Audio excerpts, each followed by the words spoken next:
Halo teman-teman, ketemu lagi di Dita Royani Channel. Oke, hari ini sesuai janjiku, di episode kemarin aku akan menceritakan tentang apa pekerjaan yang sedang aku geluti sekarang. Tapi sebelumnya kita flashback dulu ya teman-teman. Jadi aku lulusan jurusan Industri Media Komunikasi, di mana itu adalah jurusan yang bekerja di belakang layar dan di depan layar juga sih, termasuk presenter dan lain sebagainya. Waktu itu kenapa aku memilih jurusan itu? Karena um, bakat aku tentang presenter, tentang kepenyiaran baru muncul saat aku SMA.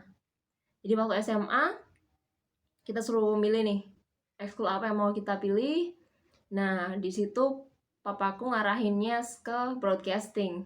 Dan aku sebenarnya belum tahu sih hakikatnya broadcasting seperti apa, karena balik lagi di epilepsi kalau bisa nggak boleh cek kecapean. Jadi kalau kayak ekskul basket, ekskul bulu tangkis itu nggak boleh sama papaku waktu itu.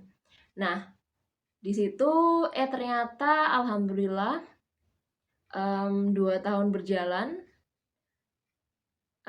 banyak ada beberapa prestasi yang aku dapat di situ, seperti juara 2 news presenter sejak Semalang Raya, lalu juara harapan 3 news presenter se-Jawa Timur. Sebenarnya itu nggak aku duga sih, tapi balik lagi kalau aku runtut-runtut, ya emang ada keturunan yang memiliki bakat di dunia kepresenteran, kepenyiaran. Papaku sendiri kan seorang penyiar radio. Nah, mungkin dari situlah bisa ditarik benang merahnya. Lalu selesai itu aku milih untuk melanjutkan kuliah ke jenjang yang lebih tinggi. Itu aku tidak terpikirkan sekali untuk memilih matematika, di mana bakatku sejak kecil. Tapi di mana di situ ada pro dan kontra ya. Beberapa keluarga memilih untuk memilih matematika, di mana itu sudah bakatku dari kecil, sudah kayak terasa seperti itu, dan daripada bakatku yang baru ketemukan. Nah, waktu di situ sih papa yang sangat semangat untuk aku lanjut ke broadcast, tapi aku sendiri juga lebih memilih ke dunia broadcasting sih, karena di mana aku sekilas terpikir kalau aku misal ambil jurusan matematika, kayak pasti banyak yang dipikir, pasti soalnya sulit-sulit atau bagaimana lah waktu itu ya. Dan ternyata keputusanku bulat sih untuk mengambil jurusan broadcasting, dan alhamdulillah mama papa meridhoi untuk ke jenjang lebih tinggi memilih jurusan Industri Media Komunikasi di salah satu perguruan tinggi swasta di Malang. Lalu lanjut ya, di masa kuliah itu yang aku rasakan sih kayak harusnya sih seorang Dita harus bisa mendapatkan uang sendiri dari hasil jeripayanya sendiri. Di situ kegiatanku waktu itu yang jelas aku menyambi kuliah sambil ikut organisasi, salah satu organisasi sosial di Malang, Basic Internasional, sambil ikut juga UKM Paduan Suara. Nah, waktu itu ada lomba nih paduan suara di Semarang, yang dimana kita dituntut untuk lebih intens latihan lagi setiap hari, bahkan mungkin Sabtu dan Minggu deh nggak ada latihan. Itu aku mengambil kesempatan di situ, mengambil peluang di situ, karena kebetulan tante aku sedang berwirausaha untuk jualan kebab. Nah, di situ aku pakai sistem pre-order sih.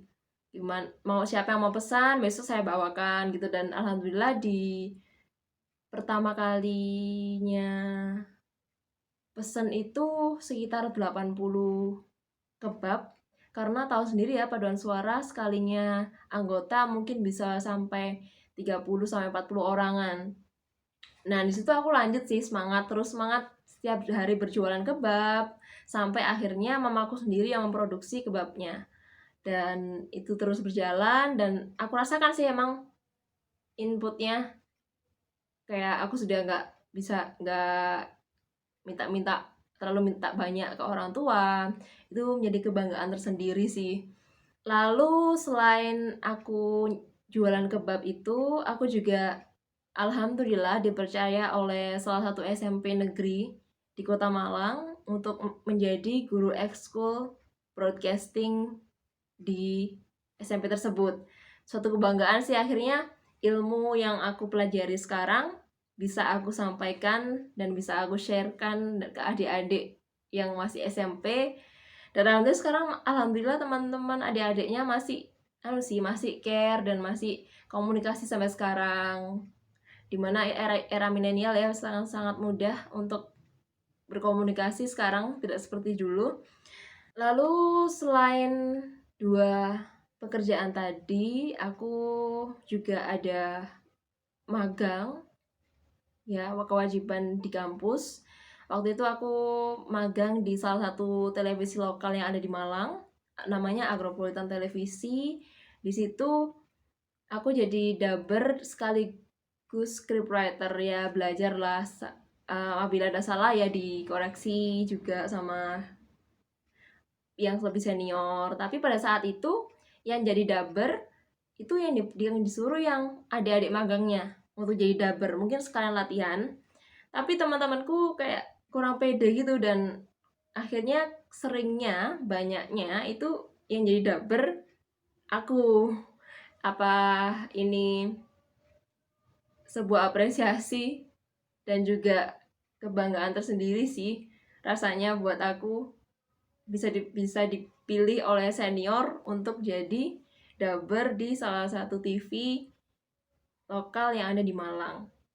Untuk kegiatan-kegiatan yang aku lakukan sembari kuliah, kan salah satunya ikut organisasi tadi ya.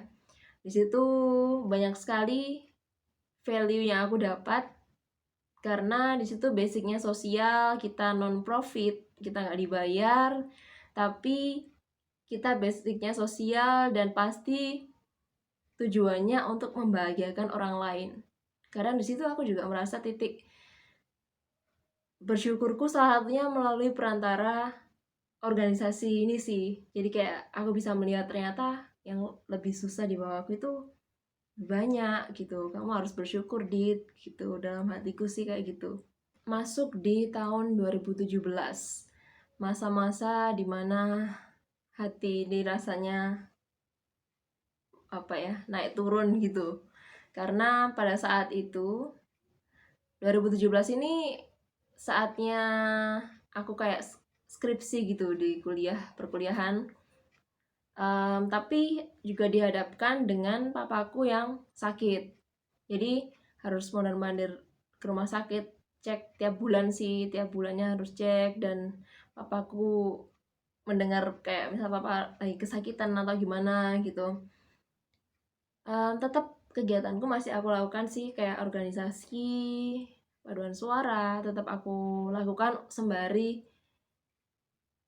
dengan tujuan untuk supaya mencari kesenangan ketika ada cobaan. Nah, salah satunya mengisinya di situ, di organisasi sosial itu sekaligus paduan suara. Nah, alhamdulillah tahun 2017 bulan Juli kalau nggak salah itu aku sudah sidang, dan bulan Novembernya baru wisuda. Dan ternyata Allah berkehendak lain, papaku bulan September, tepatnya saat ulang tahunku, sudah dipanggil oleh Allah. Jadi di wisuda tahun 2017 itu dihadiri sama mama, adik, dan juga aku aja sih. Jadi cuma bertiga yang aku bayangkan selama ini foto berempat, jadinya cuma bertiga. Setelah itu aku pikir-pikir lagi ya, kayak aku masuk broadcasting di dunia dimana kamu dituntut untuk selalu siap, selalu dikejar oleh deadline, harus tampil live. Sementara penyakit yang aku sandang itu nggak tahu kapan datangnya. Kayak baru sadar, baru ngeh itu ketika ya masuk akhir perkuliahan gitu. Ya juga ya, semisal aku epilepsi, aku lagi membawakan berita, saat itu aku kumat, akan berefek ke audiensnya yang menonton ataupun yang mendengar.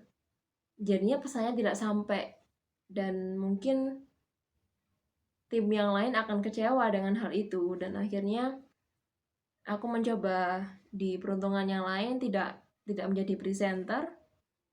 Waktu itu ada lowongan di salah satu perusahaan yang ada di Sidoarjo menjadi scriptwriter, jadi macam nulis berita gitu. Terus ternyata ditempatkannya nggak di Malang, nggak di Sidoarjo juga, yang tempat kota yang dekat di rumah. Kan rumah di Malang, Sidoarjo kan termasuk dekat ya. Penempatannya tuh di Yogyakarta. Saat itu aku diantar oleh mama ke Sidoarjo. Mama belum berani ngelepas aku naik angkutan umum, apalagi keluar kota sendirian. Jadi mama menemaniku saat itu, dan aku bilang ke mama, ditempatkannya di Yogyakarta. Ya aku lihat mama senyum gitu aja sih. Tapi sampai rumah adikku tahu kalau aku diterima kerja dan ditempatkan di Yogyakarta. Sontak dia langsung menjawab, emang mama tega ngelepas Dita sendirian di sana. Seketika apa ya, hatiku kayak apa, kok kayak gitu ya. Ternyata mamaku juga di situ baru bilang, enggak sih, enggak tega ngelepas sendirian aku di luar kota. Setelah itu kita berunding lagi, karena apa ya, namanya juga restu orang tua, kunci keberhasilan seorang anak. Dan akhirnya aku memutuskan untuk tidak bekerja di kantor, apalagi di luar kota. Salah satu keputusan yang waktu itu berat sih untuk aku ambil. Akhirnya di tengah kegalauanku saat itu, tepatnya awal bulan Februari kalau nggak salah, tahun 2018 berarti ya, setelah 2017, ya sembari ngelihat sosial media, banyak teman-teman yang sudah pakai seragam, ada yang pakai seragam PNS, ada yang pakai seragam perusahaan-perusahaan. Kayak rasanya aku nih apa sih gunanya gitu, kayak merasa nggak berguna gitu loh. Pernah sempat di titik itu, kayak punya kekurangan, ngerepoti orang aja, kayak kadang muncul seperti itu. Tapi lagi-lagi mama menguatkanku di situ, sampai akhirnya ada tetangga yang tahu kalau aku pintar matematika, sampai akhirnya dia ngelesin anaknya yang saat itu kelas 5 SD. Rumahnya nggak jauh dari rumahku sih, malah satu blok di situ. Oke, dan akhirnya aku ngelesin matematika sama anaknya tuh seminggu 2 kali, sampai akhirnya melebar sayap ke perumahan dan blok-blok lain yang di sekitar rumah. Lagi-lagi tidak di luar kota ya, di sekitar rumah. Di tengah kesibukanku yang waktu itu ngelesin matematika, bakatku dari kecil, mama juga punya kegiatan waktu itu, kegiatan membatik bersama komunitasnya. Dan awalnya aku nggak tertarik sama sekali, kayak apa batik, kuno lah, hanya orang-orang tua lah yang pakai, kita kan anak muda gitu. Kayak rasanya kayak ngapain batik gitu, pakai aja males, waktu itu kan seperti itu. Terus aku diajak mama sih ikut ke tempat prakteknya untuk mewarna, dan aku tertarik di situ saat diajak mama untuk mewarna. Setelah pertama kali bergelut dengan batik, ketika aku diajak mama mewarnai kain batik, disitulah titik aku tertarik dengan batik tulis. Jadi kita membuat polanya sendiri. Nah, ini hasil karya pertamaku. Bisa teman-teman lihat. Waktu itu kira-kira 3 bulan aku mengerjakan kain 1 meter kali setengah meter ini. Ya nggak tahu juga sih, waktu itu kan masih nggak tahu ya enaknya gambar apa, dan jujur aku orangnya perfeksionis, jadi misal bagus ya sekalian bagus, ngapain setengah-setengah gitu. Ini waktu itu 3 bulan pengerjaannya. Mikir gambar itu tidak mudah ternyata, ketika kita membayangkan gambar tinggal gini, ternyata mencari inspirasi itu lebih lama daripada mengerjakan ketika kita menggambar langsung di kainnya. Kalau ya teman-teman lihat ini batik coklat ini batik yang sedang dalam proses pengerjaan, dan alhamdulillah sudah di booking sama salah satu dokter di Rumah Sakit Saiful Anwar Malang.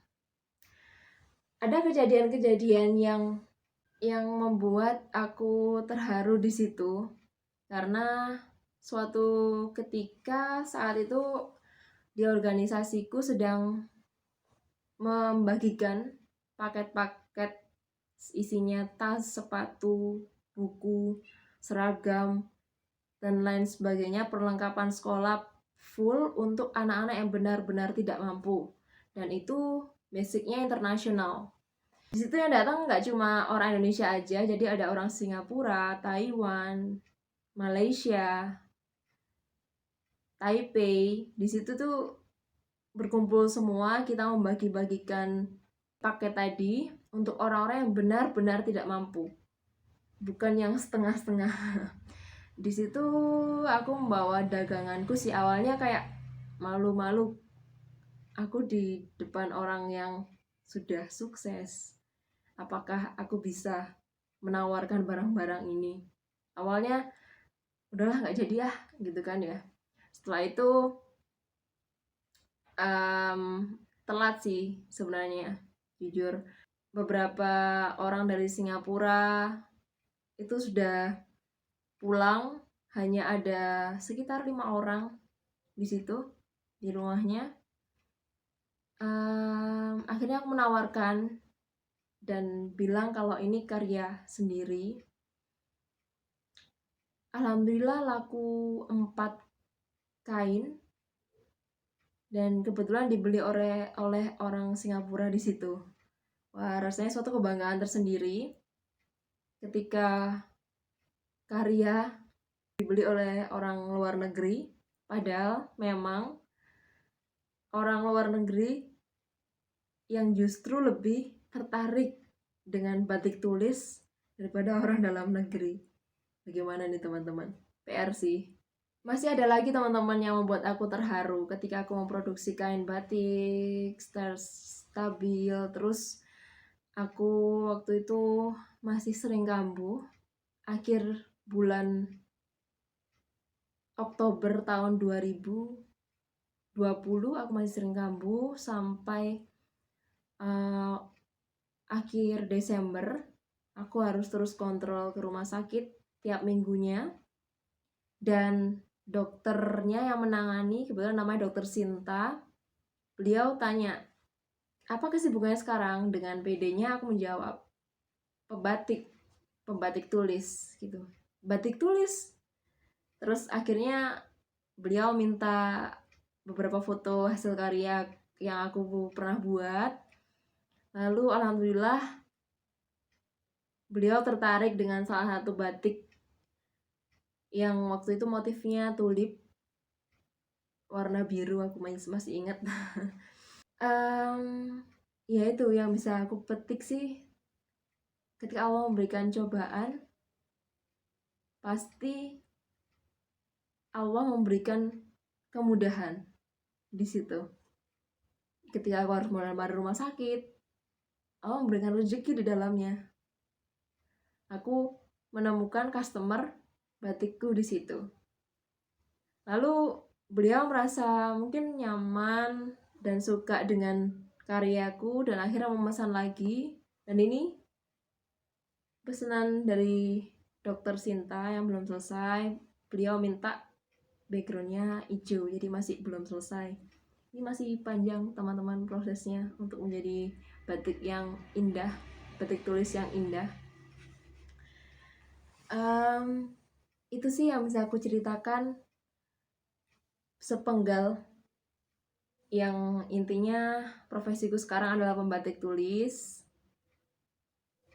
Semoga teman-teman bisa terinspirasi dan lebih mencintai kain batik, warisan leluhur Indonesia yang sudah diakui oleh internasional kalau itu memang milik Indonesia. Mari kita lebih mencintai batik. Dan untuk Ode, tetap semangat. Teman-teman pasti mempunyai potensi, dan terus kembangkan potensi itu. Apabila lagi sedang mencari, teruslah bergerak, teruslah mencari, jangan patah semangat, dan Allah pasti memberikan yang terbaik untuk kita semua. Baik teman-teman, terima kasih banyak sudah menonton episode kali ini. Jangan lupa like, komen, dan subscribe. Terima kasih banyak.